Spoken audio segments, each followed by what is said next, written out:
Talk में आपका स्वागत करता हूं। और जैसे जैसे राजस्थान में इन दिनों गर्मियों से पारा चढ़ रहा है, वैसे ही सियासत में भी धीरे धीरे रंग चढ़ने लगा है। और आने वाले राजस्थान विधानसभा चुनाव 2023 का रंग भी आपको धीरे धीरे अब दिखने लगा है।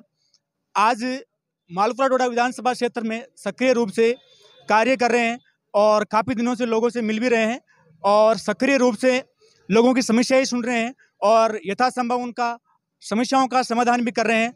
और आइए सर से बात करते हैं कि किस तरह की यात्रा निकाल रहे हैं, इनकी यात्रा का क्या मकसद है। नमस्कार सर, स्वागत है। नमस्कार सीताराम जी। जी, सबसे पहले तो आपका धन्यवाद, आप यहाँ पधारे। सर आप ये जन जागरण यात्रा शुरू कर रहे हो, इसका क्या उद्देश्य है?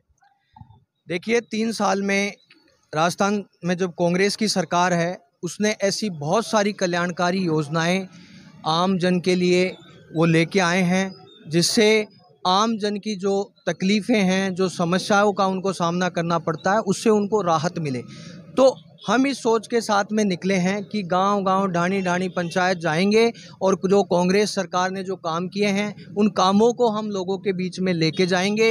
और अगर कोई पात्र व्यक्ति उन योजनाओं का लाभ लेने से वंचित है, तो उसे हम उस योजनाओं से जोड़ने का काम हम करेंगे। तो अभी हम पूरी विधानसभा में एक यात्रा निकालने का काम कर रहे हैं और उसके बाद में हम इस कैंपेन में एक हमने पोस्टर लॉन्च किया है और उसमें एक मिस कॉल नंबर दिया है, जिसके ज़रिए जो भी लोग मिस कॉल नंबर से हमें जुड़ेंगे, हम उनसे बात करेंगे, बात करके उनकी समस्याएं जानेंगे। साथ ही हम इसमें हमने एक समर्थन पत्र भी जो है जारी किया है।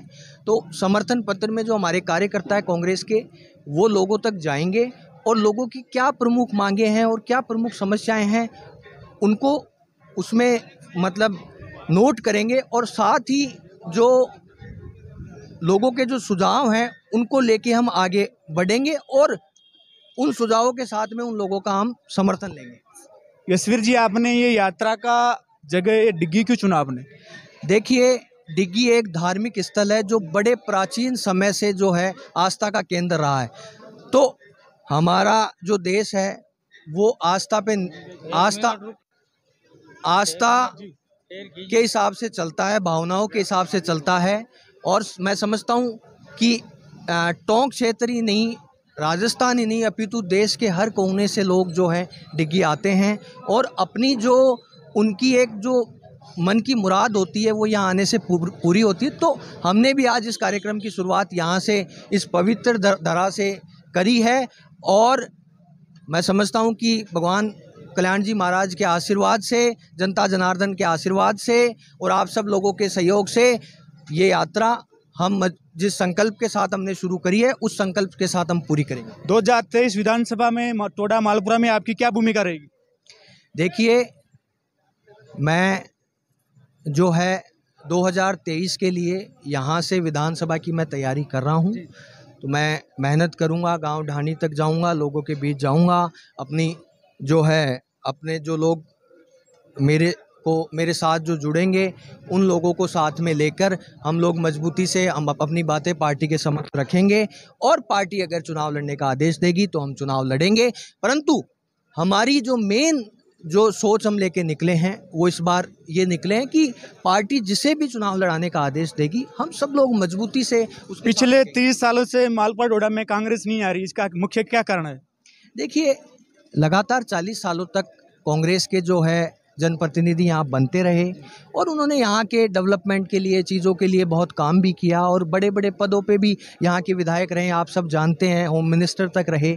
परंतु ठीक है, कभी कभार एक समय के बाद में बदलाव होता है। उस बदलाव के तहत जो है यहाँ से कांग्रेस चुनाव हारी। परंतु फिर कई दफ़े क्या होता है कि एक बार चीज़ें ख़राब हो जाती है तो फिर उनको वापस बनने में और चीज़ें सही होने में एक वक्त लगता है।